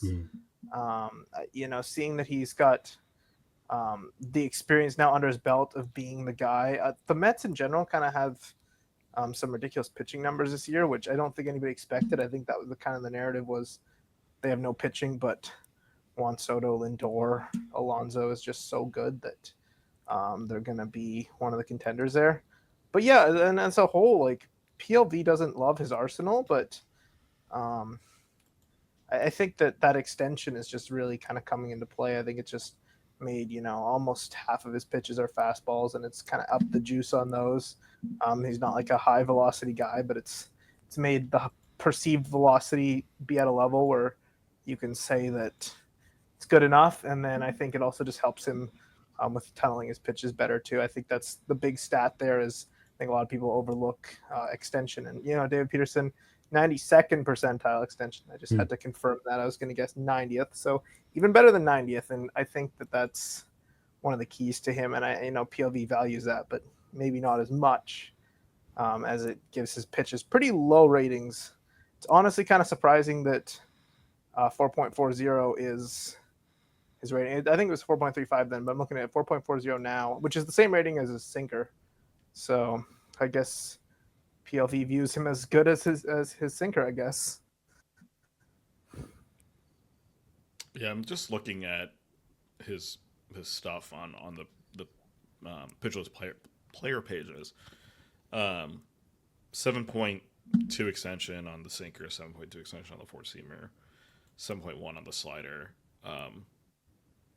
Just a lot of like really solid numbers in terms of his stuff. Like nothing that jumps out to you is like, oh, that's great, right? He's got a 93-mile-an-hour four seamer that's got 12.8 inches of IVP, but it's got over 7 feet of extension. Like that.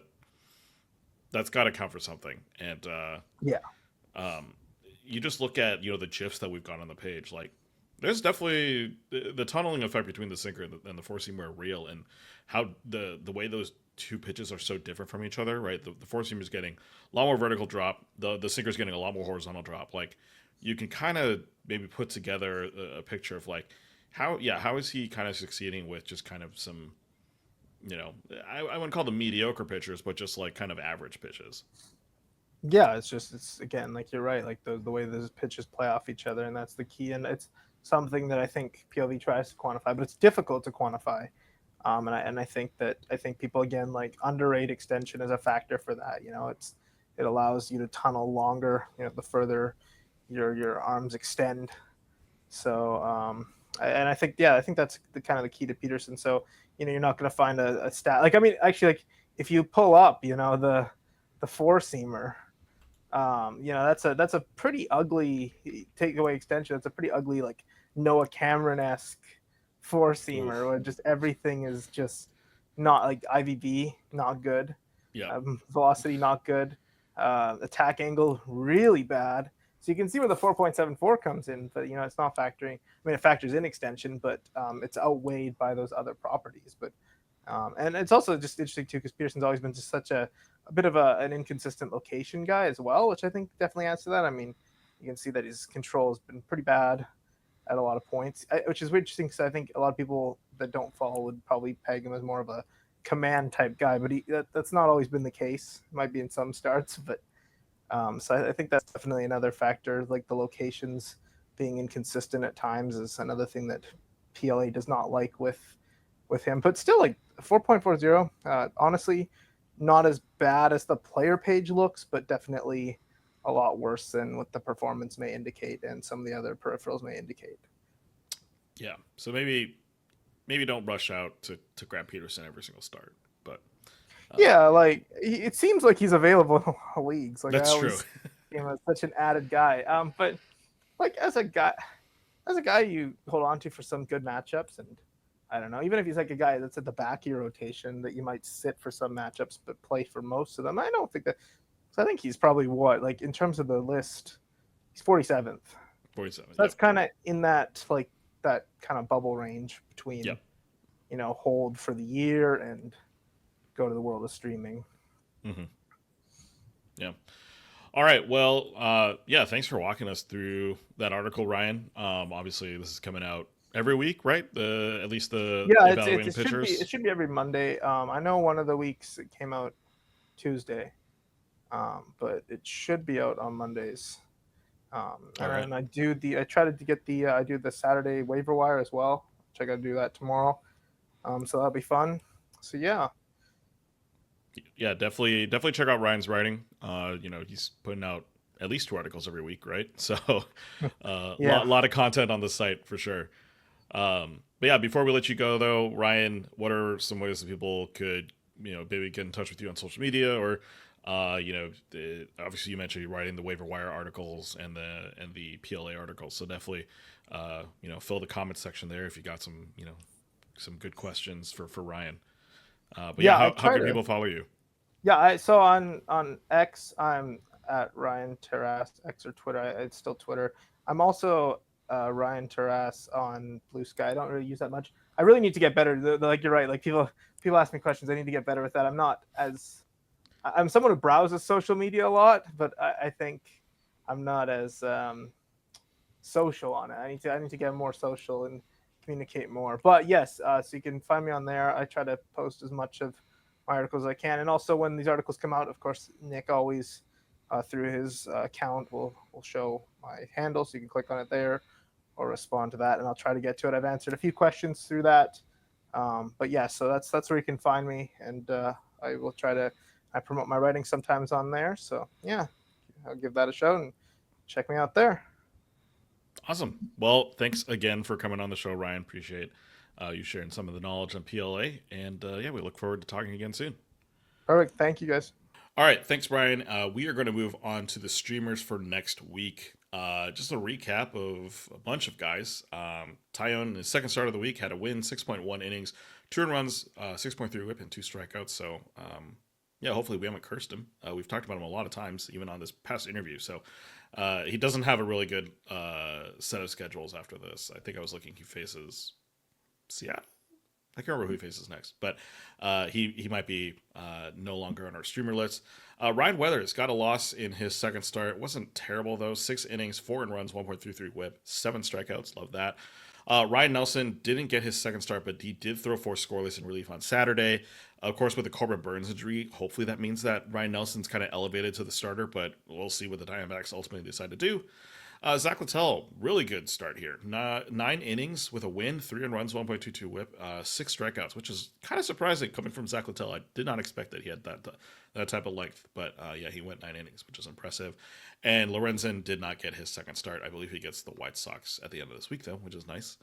A recap of last week's streamers. Lance McCullers, God, really annoyed that I wasn't able to pick him up in my home league here. I got beat by $1 in Fab. But an incredible start from him. Outdueled Tariq Skubal, I believe, in this one. No, it was Paul Skeens. He outdueled Paul Skeens in this one. Got a win, 6 innings, no one runs, 0.5 whip, 7 strikeouts. It looks like he might be no longer in streamer territory after this start.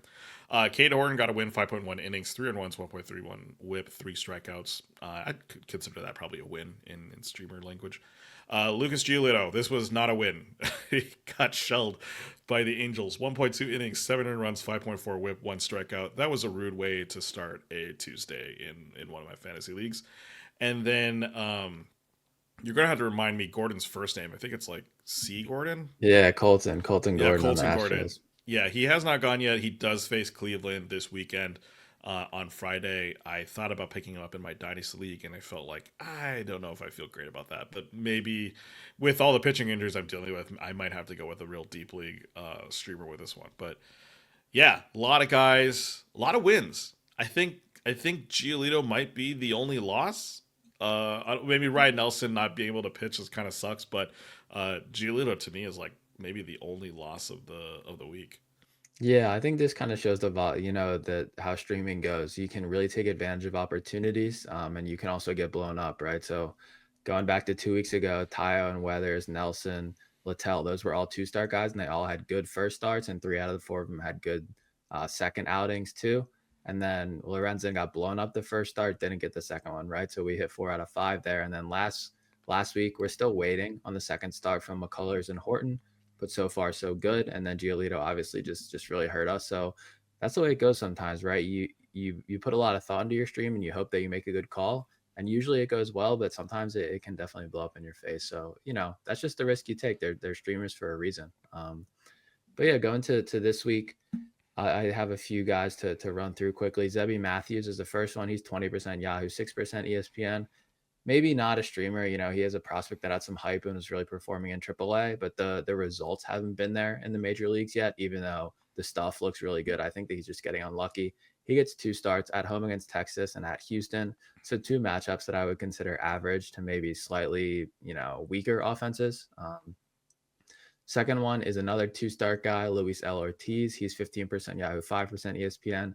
He gets 2 starts one at home against Cincinnati and 1 at Seattle. So 2 fantastic matchups. He is a little bit of a ratio risk. He has those outings where he specifically allows a lot of base runners. I think whip is his bigger risk than ERA. But I think that K's is his best asset. He's not a guy who had a ton of strikeouts in the past, but he's unlocked something this year with some pitch arsenal changes. And then going to a little bit of deeper, we got 2 1-start guys. Bryce Elder is back up with Atlanta after the AJ Smith-Shawver injury. 7% Yahoo, 3% ESPN. This one's super straightforward. Rocky Road should be a great win and quality start opportunity. And then we're running it back with Colton Gordon, 1% Yahoo, 0% ESPN because he gets the White Sox. At the time of this, so before his Cleveland start, he has almost a 6 ERA. So I know you're wondering why I'm recommending him, but the 19.6% strikeout minus walk ratio is borderline elite. And the 5.29 PLV he has is also the same. So small sample. I'm not saying that's the type of pitcher he is, but I think that the type of pitcher he is a lot better than the ERA has shown. So I'm willing to take a chance in a weak matchup. Yeah, if we're going specifically, I mean, I know Houston's not the juggernaut that they used to be, but you should be able to get a win over the White Sox, even with kind of the depleted team that the Astros have. And Bryce Elder, man, he's back. And I remember when he had that really fun run, I think it was like 2 seasons ago, where I was like, is this guy the best pitcher in baseball? Like, no, he's not. He's not. But yeah, I mean, shades of that a little bit. It'd be fun to see him back in the majors. And I mean, a little insight on Zebby, obviously. Like, I'm just so annoyed with the walks with him, but clearly the stuff is really good. The strikeouts are great. If he can just stay in games a little bit longer and not walk so many guys, like, I think he's a chance to be, a really decent frontline starter. Yeah, I think a breakout could be on the horizon. I was just glad he survived against the A's because I know that Sacramento's such a tough place to pitch. I was worried about the home runs, but he got through it, and now he's got a couple of easier ones on the horizon, hopefully. Yeah, looking forward to seeing how he does in those. All right, well, that is going to wrap it up for streamers, and yeah, this really long episode, but thanks for sticking with us.